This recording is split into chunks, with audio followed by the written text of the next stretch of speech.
Like a battery. Whenever you're ready, I'm ready. We are ready.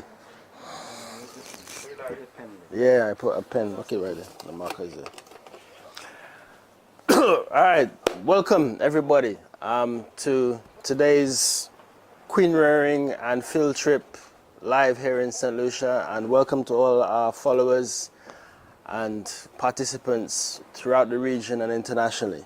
My name is Richard Matthias, and this is my colleague John Frederick, and today we're going to give you some insight into queen rearing, why you should do queen rearing, why it's essential to do queen rearing, and why you need to be especially selective when you're doing queen rearing, and not just because you made a queen, I said, yeah, that you should accept it. It should meet a certain criteria before you select that queen and give that queen to your colony. All right, so without further ado, I'm going to pass you on to my colleague, and between the two of us, we'll take you through this journey of queen rearing today. We'll have a lot of live examples, a lot of live demos. We'll show a starter. We'll show you how we top it up. We'll show many, many different things this morning. So, okay, they want us to talk a little more. All right. Any questions from the audience? How many of you guys got experience, experienced beekeepers? How many of you have been beekeeping before? Anybody? Yeah, good. That's great, all right. So anybody got any idea why you should do queen rearing? Anybody have any interest why you should do it? Anybody have any idea why you should breed queens and have them on standby? Strain, which is for productivity reasons, and also health reasons and the colony. Right. Yeah, that's good. All those are very good points. Productivity, to preserve that line of bees you have. Always have a queen on standby, just in case someone in your colonies go down. But one of the most important things you should breed queens for and have your queens and make your own queens is that if you allow the natural cycle to occur by itself, you'll probably wait almost 52, 50, yeah, 56 to 52 to 56 days before you will have a functioning queen. Whereas if you're in the habit of making your own queens or having mated queens on standby, you can shorten this process to either a matter of 2 or 3 days to a maximum of 14 days. You should be able to have a producing queen. All right, so we're going to switch across now, and I pass on to my colleague, John Frederick. Thank you. So, hello again, everyone, and welcome to the annual Apiculture Queen Rearing Center. My name is John Frederick, and I will share with you some information on queen rearing today. So the first question is, what is queen rearing? And queen rearing is the process by which you turn you turn a worker larva into a queen. Okay? Why is it important? Why is queen rearing important? Queen rearing is important in order to control your genetic information. So if you have strong hives, high producing hives, and you want to replicate that, you want to make new hives that has those same qualities, you want to be involved in queen rearing. Someone would ask, why do I want to raise queens? Okay, so the cost of a queen could range anywhere from 40 euros to 200 euros. Okay, and so if someone could raise their own queens, you could cut costs. If someone wants to mass produce hives, queen rearing is very important as well. So side by side with queen rearing, you have drone rearing, and drone rearing is just as important as queen rearing. Drones carry 50% of the genetic information that makes up a bee, so you need drones. So some beekeepers kill out the drones, they scrape off the drones, and you really don't want to do that because you need the drones to mate your queens. So one queen would need anywhere from 5 to 20 drones to mate with her. So you could do the maths, and if you want to mate 100 queens, you could see how many drones that you require. You need a lot of drones. So drone rearing is very important. Okay. The seasons. So now is not the good time to make queens because the season has come to a close. And so you really want your bees to depend on, take that. Sorry. You really want your bees to have an opportunity to tap into the natural nectar source and pollen sources as well. You could use artificial nectar or artificial pollen, but it is recommended that the bees use their own natural sources of pollen and nectar. So the best time to rear queens would be in the open season or the honey flow, when you have a lot of nectar and a lot of pollen. But however, we will be doing an example of grafting today, even if we're out of the season, just so that you could get the experience and the exposure of what queen rearing really looks like, or grafting. So the next thing that you want to look at is your breeding stock. And your breeding stock is very important because you want to make queens from hives that has high yield, they're very resistant to disease and varroa. We call that VSH, varroa sensitive hygiene. You want to look at cleanliness. You want to look at docility or the temper of the bees. So if you have hives that are very, very aggressive, you do not want to make queens from these hives because the daughters will be very aggressive as well. So you want to choose your hives that are very docile, that they have a very nice temperament. You want to look at your hives that give you high yields of honey. You also want to look at your hives that are resistant to pests and disease. Okay, when selecting to reproduce queens. Okay, do you have any questions so far? Feel free to ask questions. Okay, good. So selection is very important. Selecting your breeding stock is very important. Okay. The calendar. So this here is a calendar that is set up to produce the queens. So it gives you an idea of when the egg was laid up until the time when the queen starts to lay. Sorry. Okay. So on the first day, the egg is laid. The egg will hatch in 3 days after it's been laid, and then at that time you would be ready to use that larva and turn it into a queen.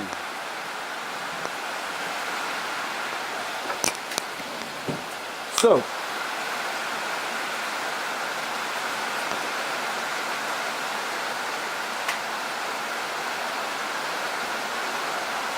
the cell builder. So your cell builder is a queenless colony that you would use to start the formation of the cells. So we graft, okay, I'll explain how we first make the cell builder, okay? So we select nurse bees and we shake nurse bees into a box with pollen frames and brood frames as well, open brood frames. We are very careful to shake on what frame we choose the bees, because you want the bees to be the right age.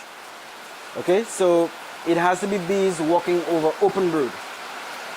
So we shake frames of bees into a box, and then we get those bees to get to a point of hopelessly queenless. Okay, so After 3 days, after you have shaken all the bees into the box and you place the frames of open brood, you come back 3 days after and then you cut off all the queen cells from the frames inside the cell builder. And at that point, they would be hopelessly queenless. So at that point now, you want to graft your larva into your cell cups. So you would want to graft your larva into your cell cups, place them on the cell cup holders, place them on the bar, and then we place them into the cell builder. 24 hours after, we take the bar out and we place it into a cell finisher. Okay? Understood? You want me to say that again? Okay. Pardon? Okay. So after the egg has hatched into a larva, 3 days, it's sitting on a puddle of royal jelly. So we lift it with a grafting tool. We lift the larva with a grafting tool and we place it into the cell cup. This cell cup here. And then we place the cell cup into the cell holder and onto the bar. Okay? And then we place this bar into the cell builder. After 24 hours, the bees would have started building the cells already. So we take it out from the cell builder and we put it into a cell finisher. Now you could do that, or you could use one hive to act as a starter and a finisher at the same time. By using this piece of equipment right here, it's called a double screen board. Okay? Or another alternative is a cloak board. Okay? So with the double screen, we said there's the marker.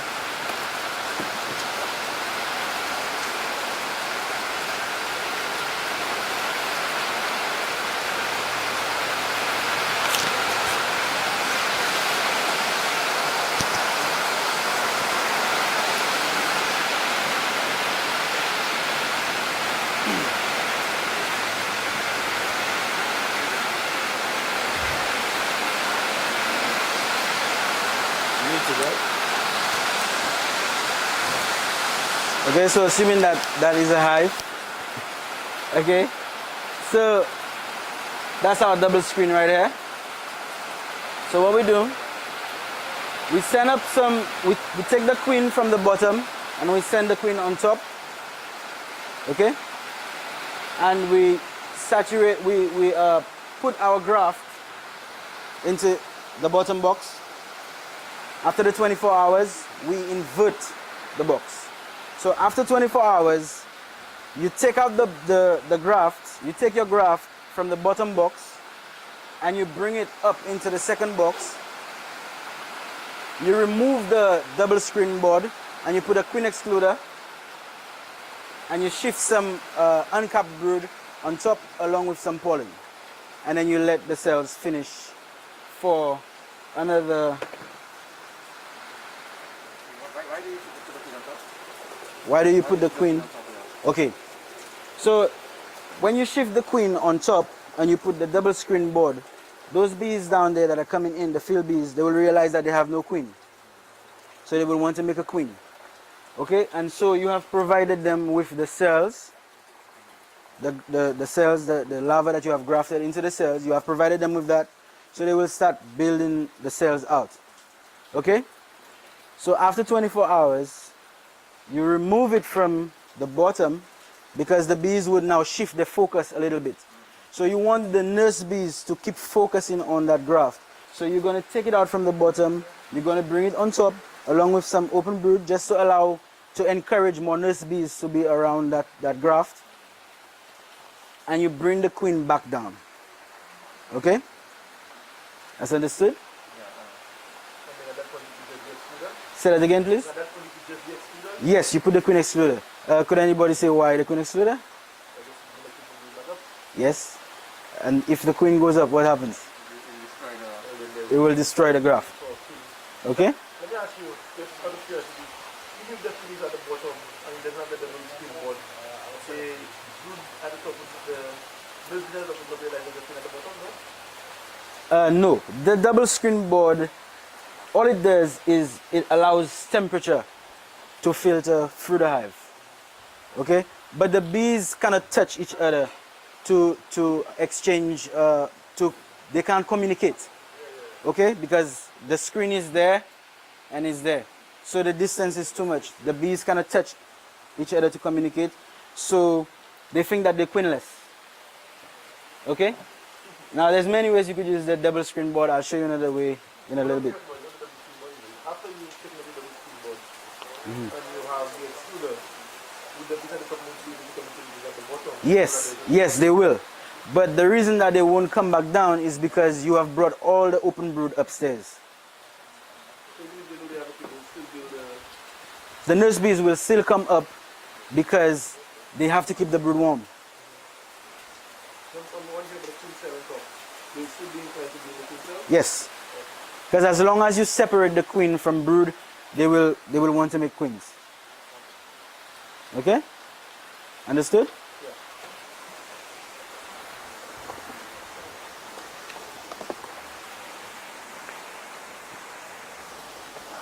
All right. Pardon? Good? I'm good. So the next thing that we want to talk about is nutrition. And nutrition is very important. Because if you don't feed your queens, or if you don't feed the cell builder or the starter, you would have undernourished queens. And then undernourished queens would mean that you get small queens. And the bigger the queen is, the bigger her ovaries. And the bigger her ovaries, the more eggs that she could produce. Okay? So you really want to feed your bees, you want to feed the starter whilst you're in the process of the queen rearing. You really want to feed that starter heavy with syrup and pollen. Even if that you're in the flow. Make sense? Because you really, really, really want to get them well nourished so that the ovaries are big and you want big queens. Okay? So one of the practices that we do is we weigh our queens. As soon as they hatch, we weigh them. And if they're under the weight, we kill them. Okay, we kill them. The virgin queen has to be something like 200 milligrams or 2 grams. If it's under that, then we kill it. Because her ovaries would be small. She doesn't mean that she would not lay eggs. Yeah, I can't even hear. It doesn't mean that she can't lay, but you want big queens that could lay a lot of eggs. So the weight has to be maintained. Okay? Understood? Okay.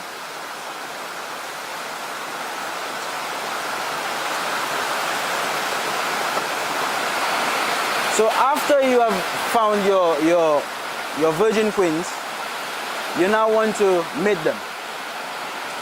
Okay? And so that's where now the drones come into play again. So a drone takes 24 days to hatch. And then it gets to maturity 16 days after. So if you were to make queens, you would have to start preparing your drones in advance. Right? So you would have to prepare your drones in advance before your queens, so that when your queens come along, they have drones to mate with. Understood?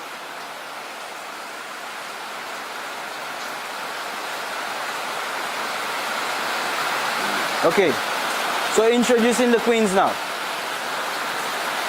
So this here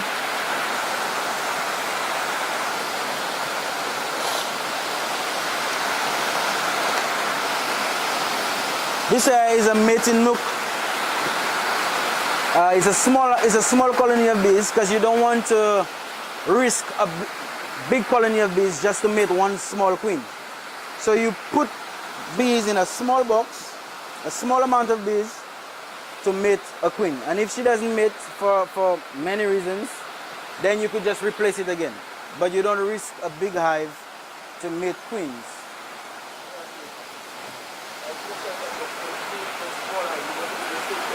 I can't even hear. Can I go? Can I come? Yes.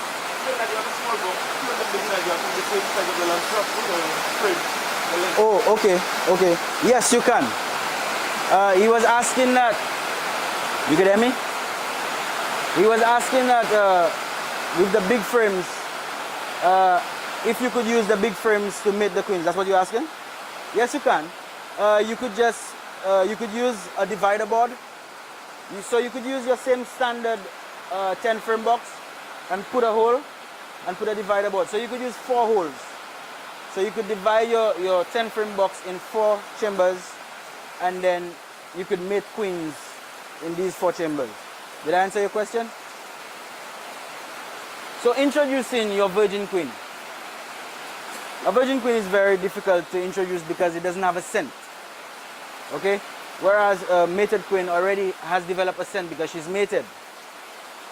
So one of the ways that we introduce our virgin queens, we use CO2 gas, and we knock out the queens along with a small portion of bees, a cup of bees, and we pour it into a mini mating nuc box. And as the bees revive, they revive with the queen and they think that the queen is theirs, and they would start to draw out comb, and then that queen would go through the process of mating. But one of the best ways to introduce a queen is with the cell before the queen emerges. So on the 14th day,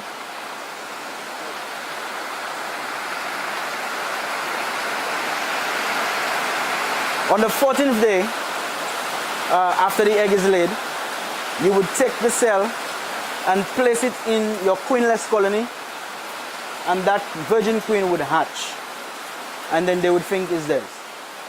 That's the easiest way to introduce a virgin before it emerges. On the other hand, a mated queen is a little easier to introduce because she has a scent. So you make your queenless colony, and the longer the colony remains queenless, is the easier they would accept the mated queen. Understood? Any questions so far? No? Good? So, after you make your queenless colony, you wait 3 days, and then you come in with a... Do we have a cage, Richard?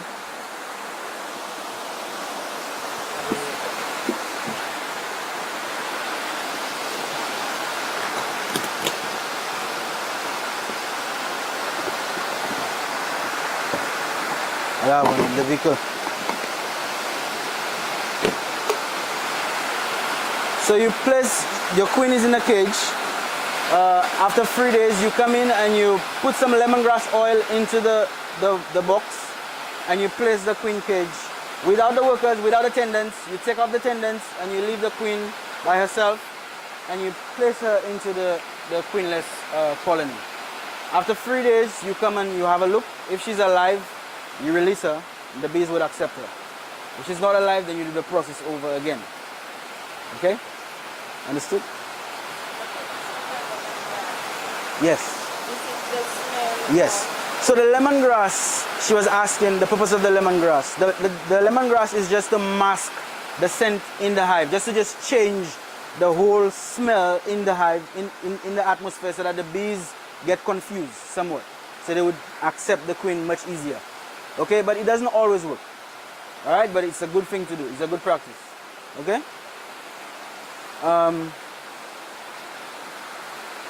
So after your queens, for example, the virgin queens, after they have gone out and mated, when they come back, you come in, you inspect, and you look for eggs.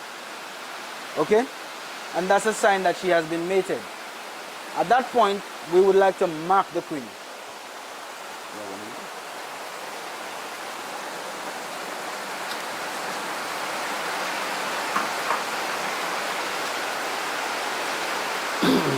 Going through the cell cups already? Huh? Cell cups, yeah.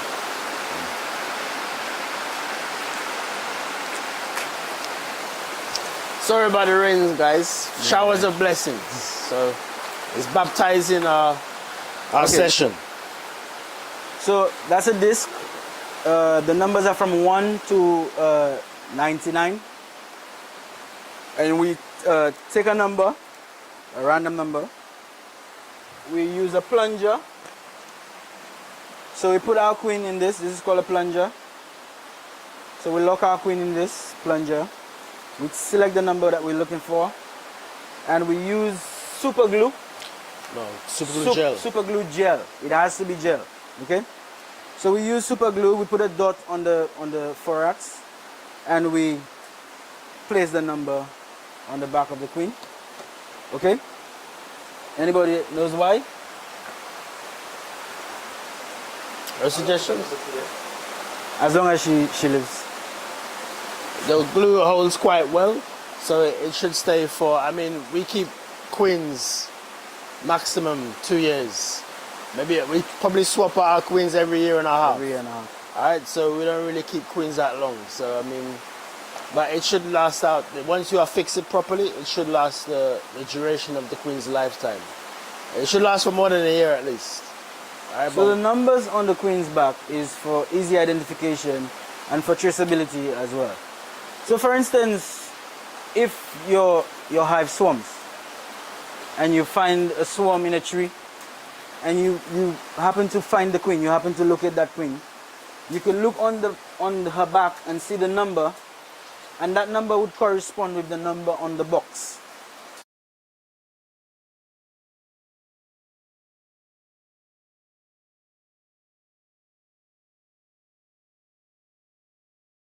The queen would correspond with the number on the box, so you would know exactly right away. You would know exactly where that queen comes from, or if it's your queen.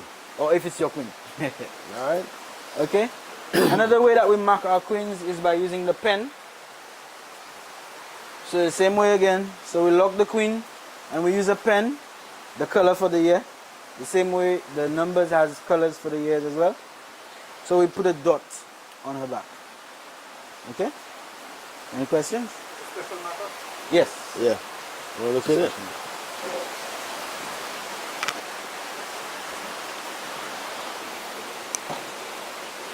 Okay. So after you have marked your queen, then your queen is ready for whatever use, for sale, to introduce her back into a new colony, to make a division. And one of the ways I'll show you how to make a division very easy without hurting your colonies, using the double screen board. So you go into your colony, you take open brood from the bottom, you install the double screen board, you put the open brood in the top super with bees on it, without the queen. So you locate the queen first, you leave her down, you put the open brood, the frames of open brood with nurse bees in the top super.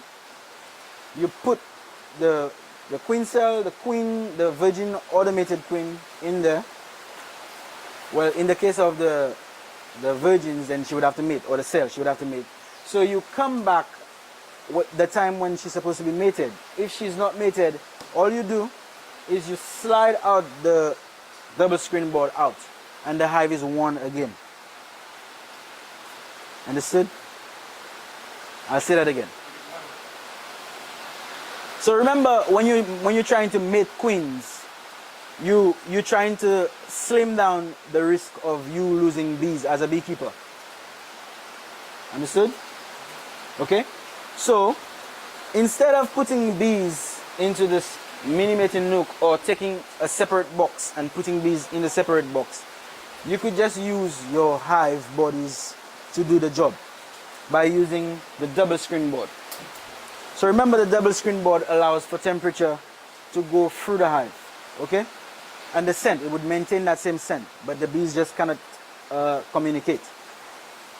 So we take open brood from the bottom, we bring it on top, we leave our queen in the bottom, we put the cell or the virgin queen in the top box, okay?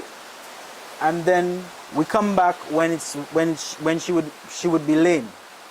If the queen is not successful, you simply slide out the the double screen board, and the hive is one again. Understood? Okay? So remember, the double screen board allows for temperature to go through the hive, okay? And the scent, it would maintain that same scent, but the bees just cannot communicate. So we take open brood from the bottom, we leave our queen in the bottom, we put the cell or the virgin queen in the top box, okay? And then we come back when it's when she would be laying. If the queen is not successful, you simply slide out the double screen board, and the hive is one again. So you have not lose. The concept or the theory of the queen has to be ultimate. Yeah. That's all good. No. Because what I understand that if you have the double screen and you put the virgin queen at the top, Yes. how does it fly out? The double screen board has an entrance. You turn the entrance. Yes. Sorry, I should have said it. So this is the entrance, the normal entrance of the hive. The double screen board has an entrance. You turn the entrance to the opposite side. Okay?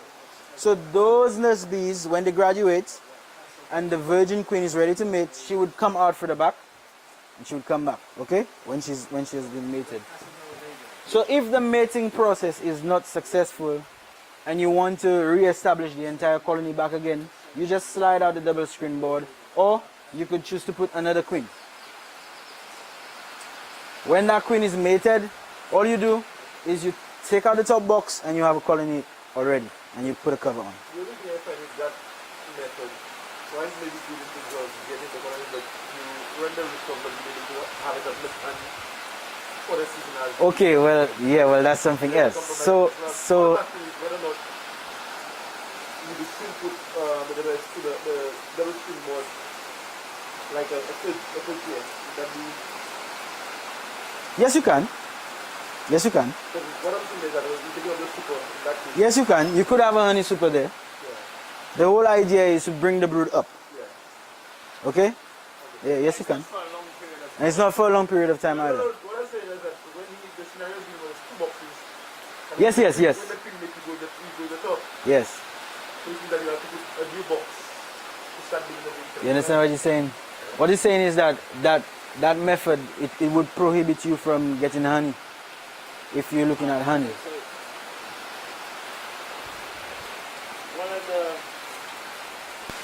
One of the key things you have to look at when you're that's why there's a clear distinction between breeders and honey producers.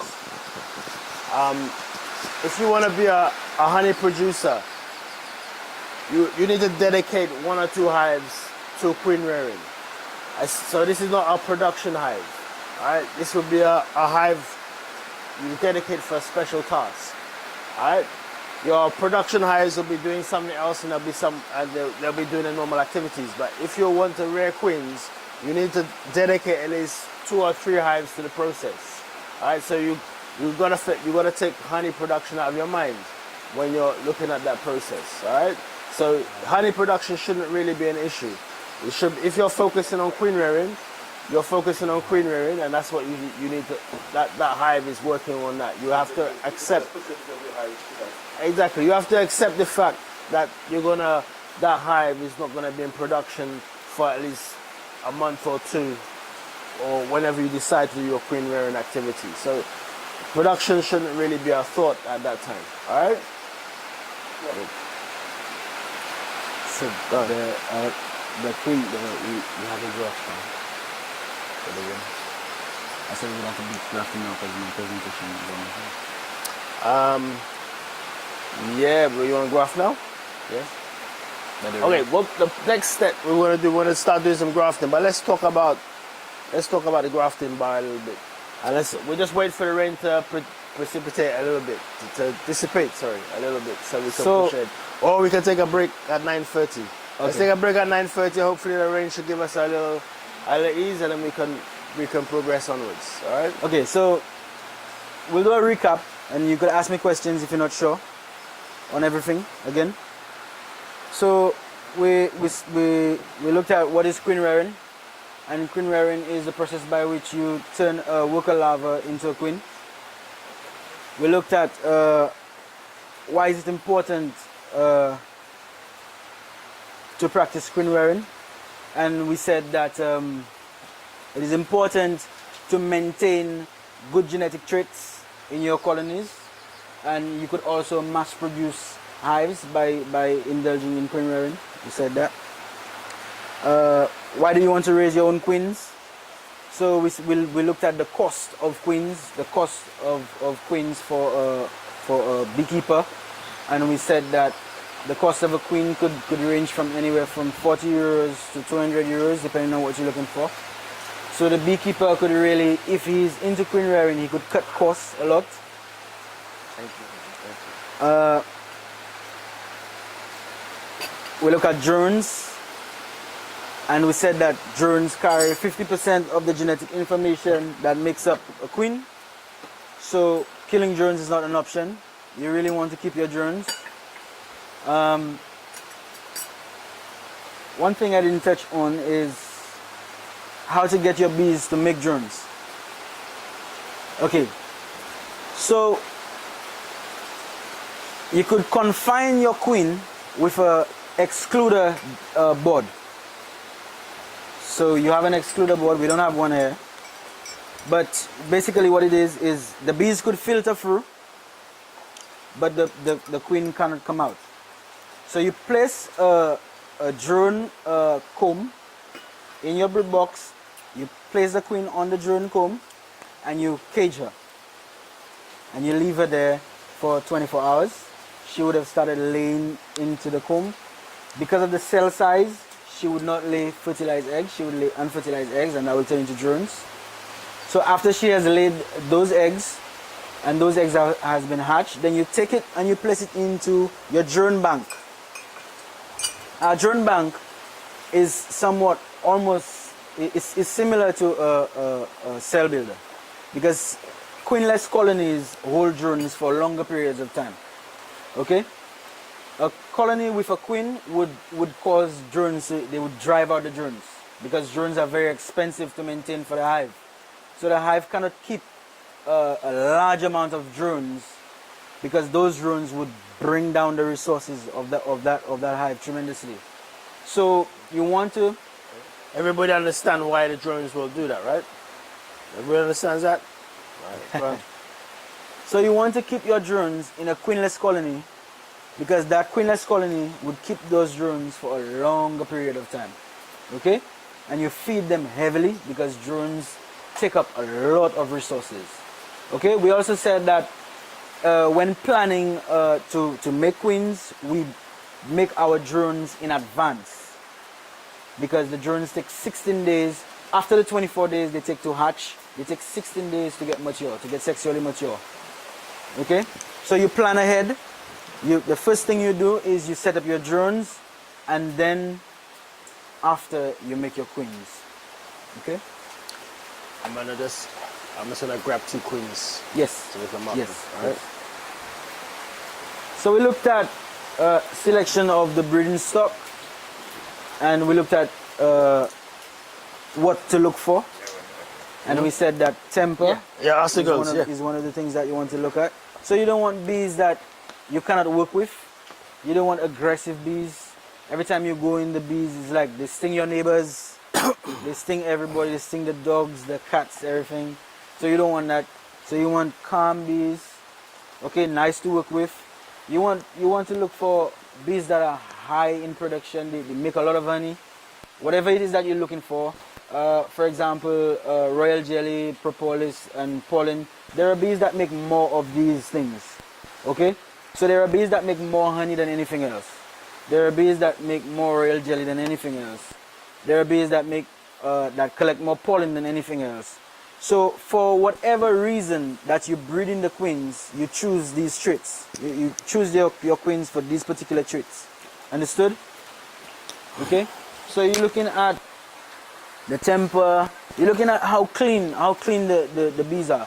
Now everything in the hive depends on the queen. Okay? So if the queen is clean, all her daughters will reflect that same trait.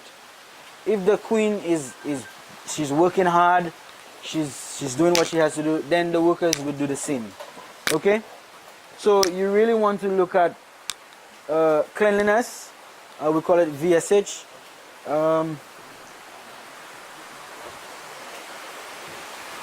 Production and the temper. Okay, so we looked at the calendar. So you use the calendar to keep you on track. Also, don't forget to keep your tracks, keep your records. Everything you do, always write down the date and the time, so you keep track of what you're doing. Understand? We looked at nutrition, because we said nutrition really affects how well the queens would lay. We said that nutrition, if the bees have low nutrition, then you would get smaller queens, and you really don't want that. You want your queens to be very big, 200 milligrams or 2 grams. You want them to be very big so that they have nice big ovaries and they could lay a lot of eggs. Don't be afraid to sacrifice them.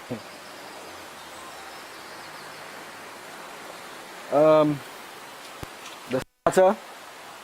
So we looked at our cell builder, which is also called a starter. So we said that we want our starter to be hopelessly queenless.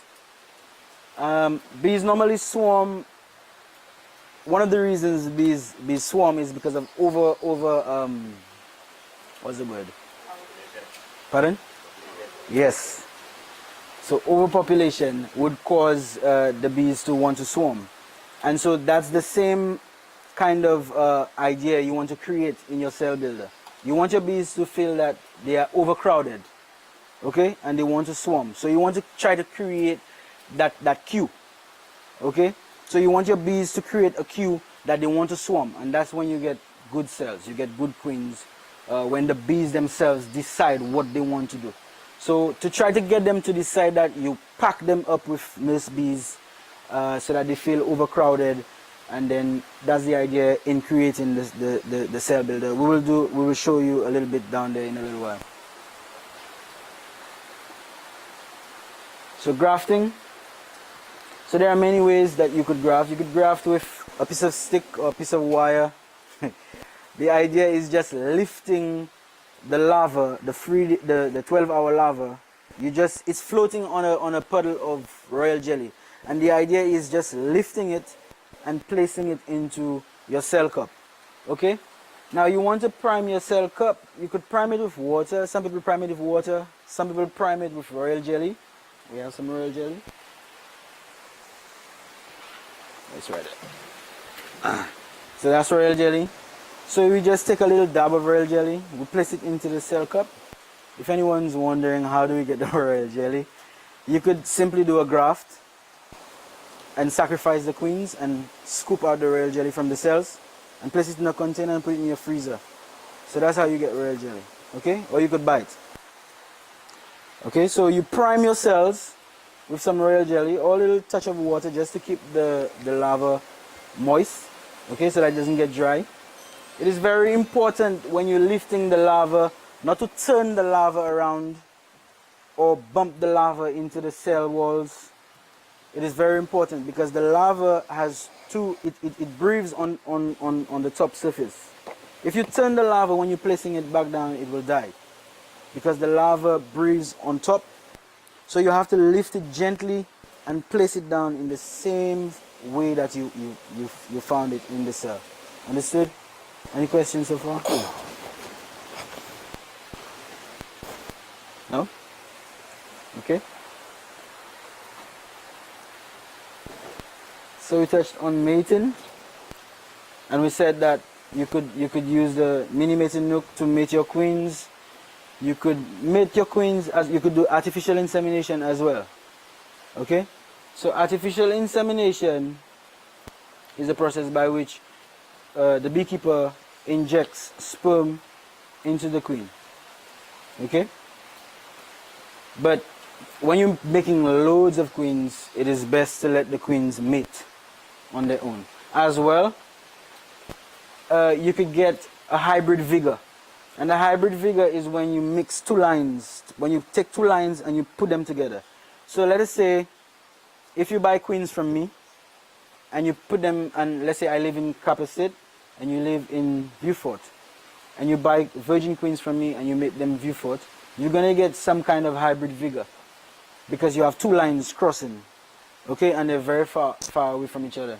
So you're going to get that hybrid vigor that you're looking for, and these queens are going to pump a lot of eggs. Okay? So you really want to get something like a hybrid vigor going on. Good question. So what if the queens were already in those characteristics and somebody took them wrong way, and you're not aware, and somebody brought them back?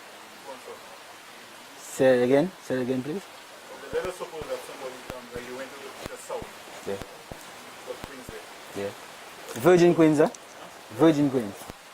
Not knowing. Yeah.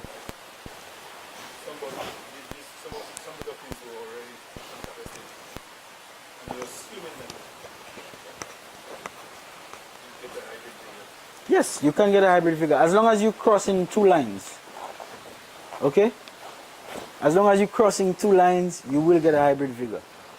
So if you didn't know, if you take the bees from Grizzly and you bring them down and you didn't know, you're gonna get a hybrid figure. The bees are gonna start laying well. Very, very good. Okay? It's just like inbreeding. You want to kind of control that a little bit. Okay? So that's where you get the hybrid figure from. Okay? So we look at methods of introducing queens.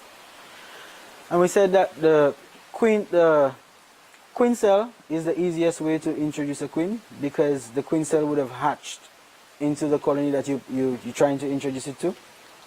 The virgin queen, you could use gas to introduce her, or you could take bees from 3 different colonies and shake them into a hive, and at that same time you introduce the virgin queen. Bees, if you put bees from 2 hives, they will fight. Okay? If you shake bees from 2 colonies into 1 box, they will fight. But if you put bees from 3 different colonies into 1 box, they will not fight. Okay? Because they get confused. It's different scents. Okay? And then at that point, you introduce your virgin queen. You could introduce your virgin queen at that point, and then she will get accepted. The mated queen, you make your queenless colony, and you wait 3 days. You go in, you cut off all the cells that they have started. You introduce the mated queen. You come back 3 days, and you release her if she's alive. Okay, so we looked at that. We looked at the use of the double screen board. So the double screen board, you could use it for both mating queens, and you could use it to make your cell builder as well. Okay? So we have 2 queens to mark. We will mark them so that you could see how we mark the queens. We'll put a disc on their back, and we will reunite them with the colonies. So could we do that now? We can do that now? Yeah. Okay. So we're good. I want to take out some of the... Alright. You can notice... What are you doing? It's in there? Inside it. You want to say something? Okay. I'll just say if you want to take a look at this. We've got some queens, a queen here, some pregnant bees. Now if you look at the size of our queens, you know it's the size.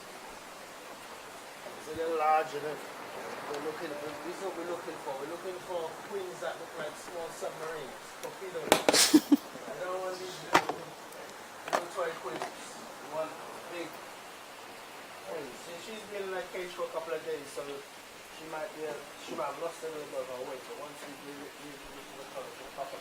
at how long she is, You know we can check. you'll see that she's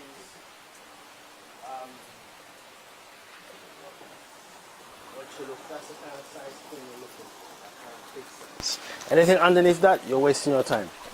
Your colonies are not going to be productive enough. Good? Mm-hmm. Good? Yeah. All right.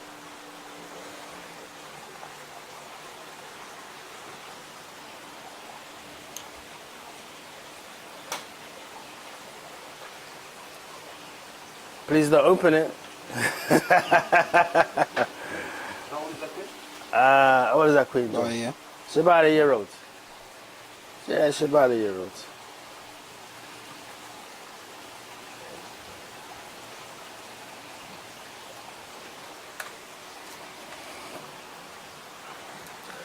So any questions from anybody?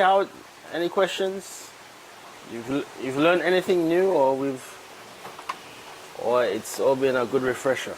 No, the only problem is that you learn a lot of trying to figure out how you retain everything in there. No, well, I mean, the session is going to be recorded, so it'll be on YouTube, so you could just pull it back and play it on. Thanks to modern technology, you can just play it back on YouTube and make your notes. Alright, so I want to sit to the right. Yeah. I want to sit down. When I sit To down? the right, yeah. Yeah, we'll go for it. Well, look, a chair. All right. Thank you.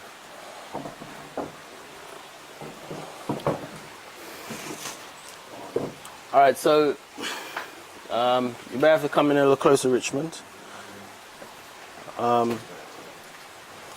So what we're going to do now, we're going to show you how we mark a queen. The glue is good. Or you want to use a new one?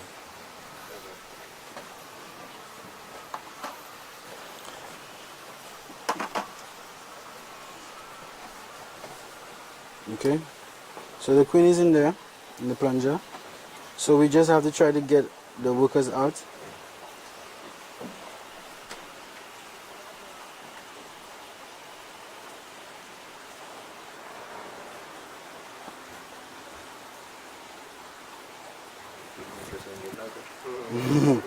We should have bought the cloth one.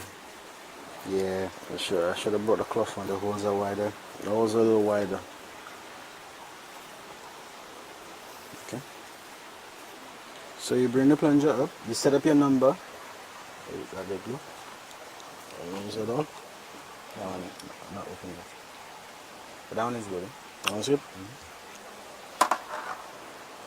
Okay. So you just gentle pressure. You allow her thorax to come. Okay. You get that? Yeah. Okay. And then you just put a dab of glue.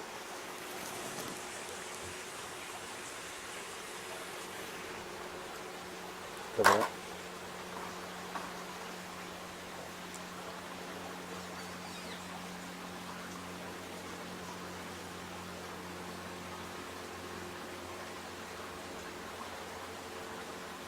Just like so. Okay.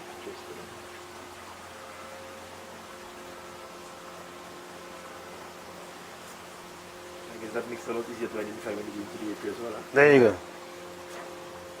Yeah. You see that little orange thing popping up. So you just give the glue a little chance to dry. How long? Few seconds. Okay.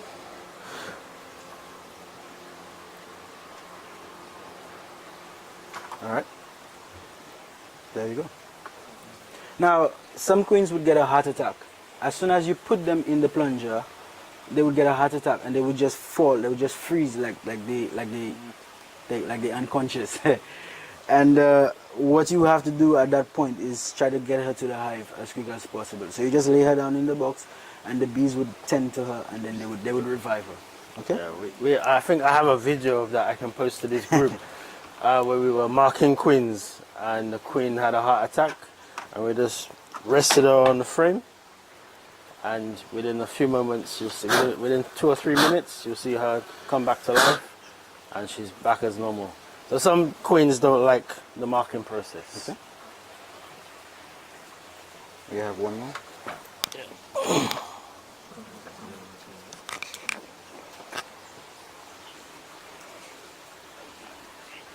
So it's much easier now to recognize the queen now that she's marked, so it makes hive inspections a lot easier.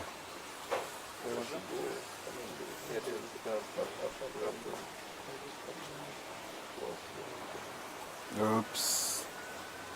Good. Okay. That's So you get her into the plunger, then you prepare your number, whatever number that you want to use. Thanks. Okay, you just select the number by pressing it down. Turn the number over.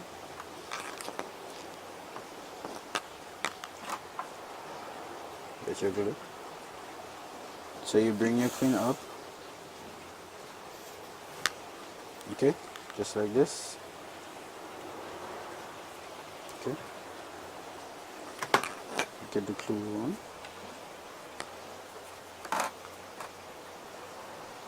Just wet it so that it just holds the.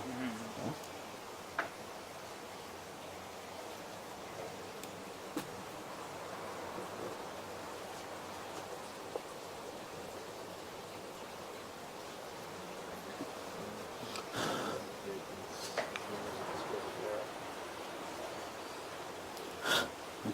just like so.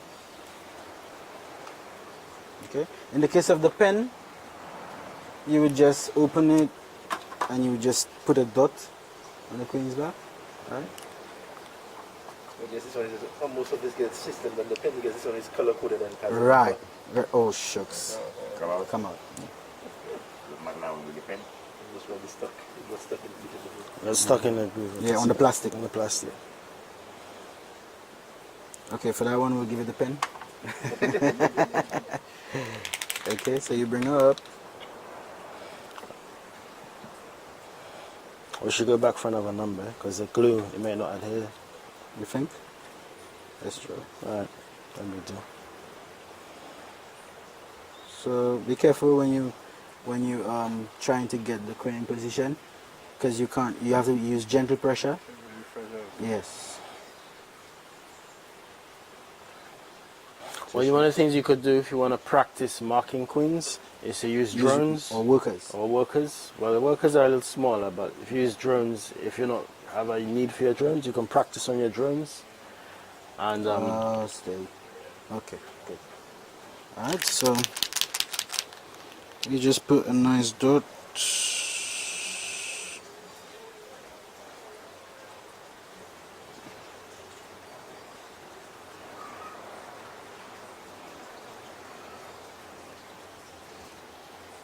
Okay. Just like that. The numbers are better. Yeah. yeah, and it will last longer than this. But still, if you add it, maybe sometimes what some beekeepers do, they put the white pen first, let it dry, and then they put the color on top of the white, so it has a little more. Because based on what I saw there, sometimes the number they remove at some point. Yeah, but I mean, Sometimes. sometimes. Hardly.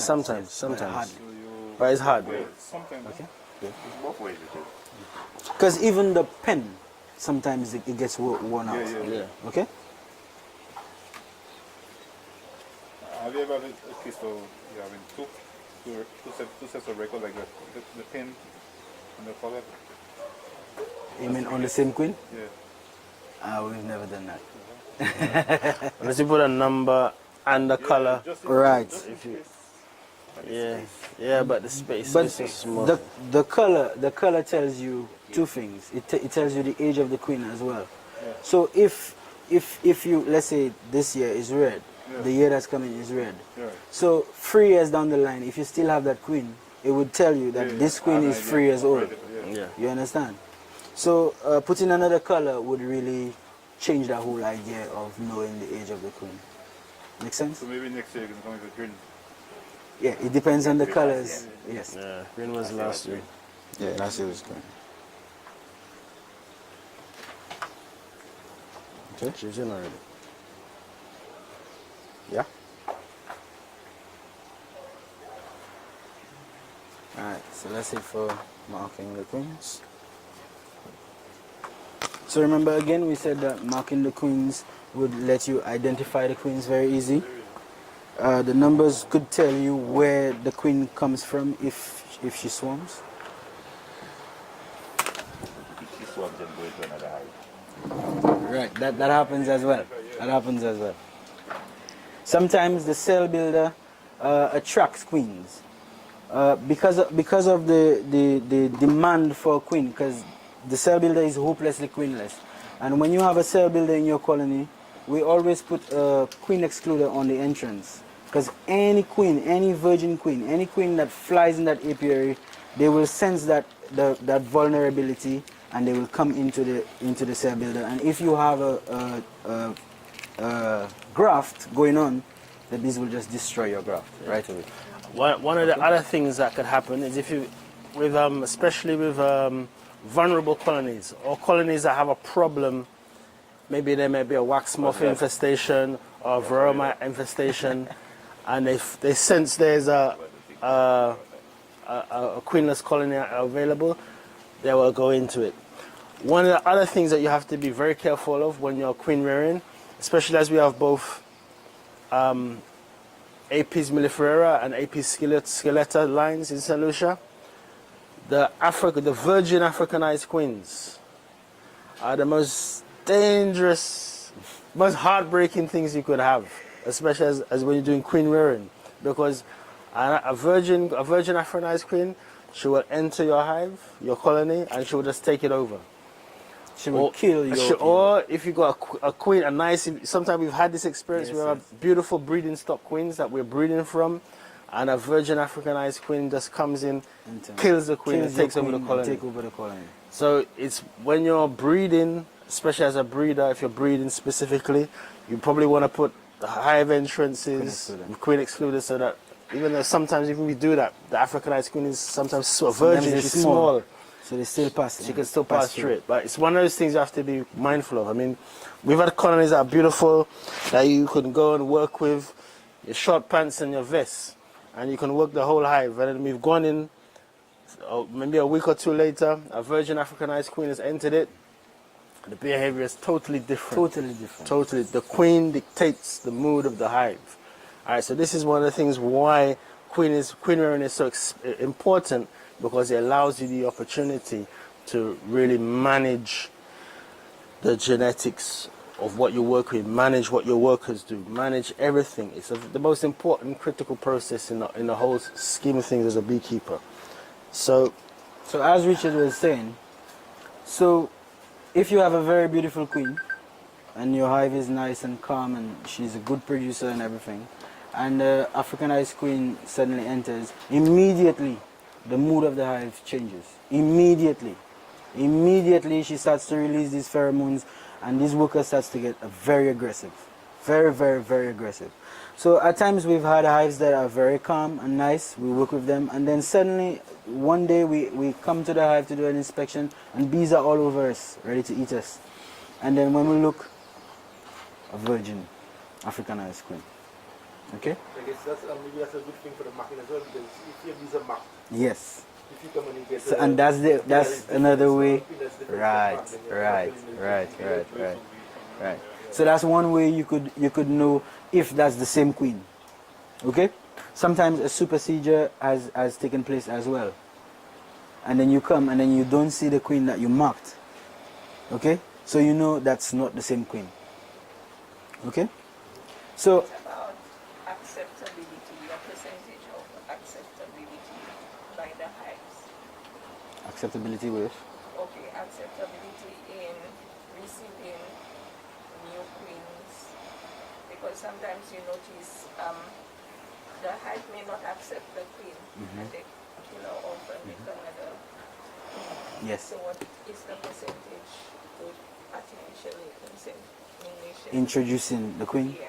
Okay, if you introduce your queens the right way, you get like let's just say 85% or 90% acceptance most of the times. Okay, we normally get 100% acceptance, but I mean we just put it at 85%. Okay, just to say. But most of the times the bees generally accept the queen as long as you do it the right way. Okay, but the best way to introduce your queens is by using smaller amounts of bees. You use capsules to introduce to the colonies. The capsule, the queen emerges into the hive and the bees feel that that's theirs. The only thing is the virgin is very difficult to introduce. Okay. But there is a way to introduce virgins, so that's not really just create confusion in the hive. So any more questions? And then what happened? Anybody not sure about anything, you could just ask. Feel free. All right. So we're gonna take a break for a coffee break now, guy. Oh no, we're not. No, we can't take a coffee break. I've just been waved back from a deep slip, a deep cover boundary position that we can't take a break yet. Right. We can take a break without food. Yeah, but we will still wait for a boundary position to give us the authorization to take the break. What we should do is that we're gonna introduce back these two queens to the colony. All right, and then we'll sorry? I'm sorry? You have to stop. No. You don't really have to suit up. You shouldn't really have to suit. We're just like a smoker. Should be all right. So what we're gonna do is that we'll introduce back these two queens to their colonies, and then from there we'll come back and we'll try and take a break. Hopefully, No food for what? we'll get a green light from our from our boundary position You're to tell not us. men. You're sure No, that you don't need to put you don't need that. You know, next thing I sleep and Oh, well, I go okay. on the net. All right. Let's Matthias, you want us just get us smoked up? All right. So we'll have our smoker going just to give us a little puff of smoke. We'll introduce the bees and we'll also show you the starter as well. All right. Boy, I can't stand it. Well, you have to put it sometime. Shit, why is my phone not charging? Oh, I said today I did not. What we can help you?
Okay, so you have the queens. Yeah. Hive 2. Yeah, I feel that. They're ready.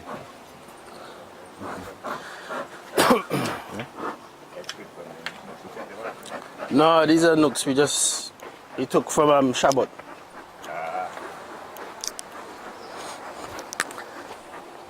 So we have 3 colonies of bees here. And that's our starter hive over there, the one that's got the most activity. So, oh, there's stick. Which is which? So we're reintroducing our mated queens. Hey, We've it's just got- it's marked marked them. at the back. You have a stick? That's stick. It ain't much stick. Yeah, so this one goes here. And this one goes here. You can't read them in the sun, huh? That's all. Okay. Just get a matchstick. You could use any twig there. The twigs were too soft. The rainfall. Matchstick. You just come in with it now.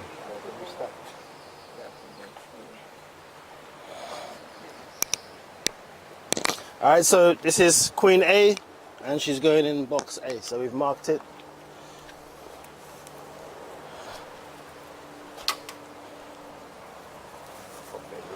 We'll smoke.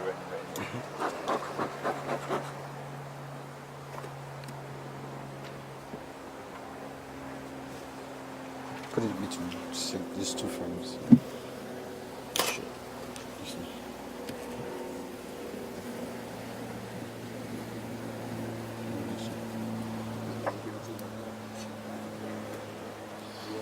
Okay. Next one. Only brought 1 stick. Another stick.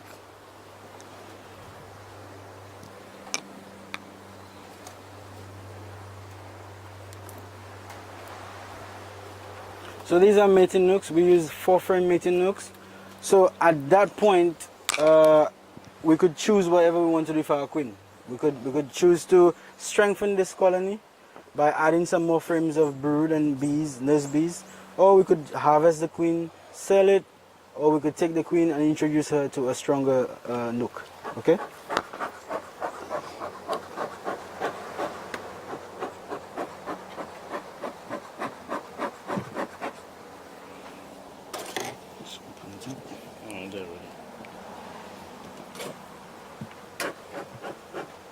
Okay.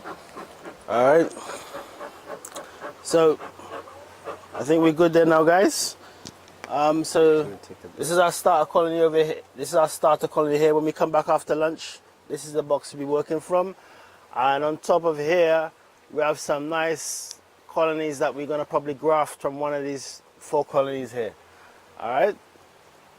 So we're gonna take a break, a tea break, maybe 15 minutes to 20 minutes, and we'll be back.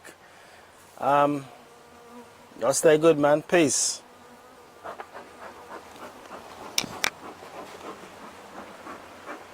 All right, let's go. Cool help.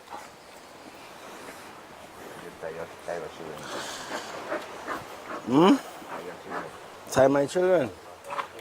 Hey, you come in my children's house and you want me to tell me to tie my children in their own house? I don't understand you. That's my brother. Hey, my big respect, my brother Paulinus. How are you doing, Mr. Henry?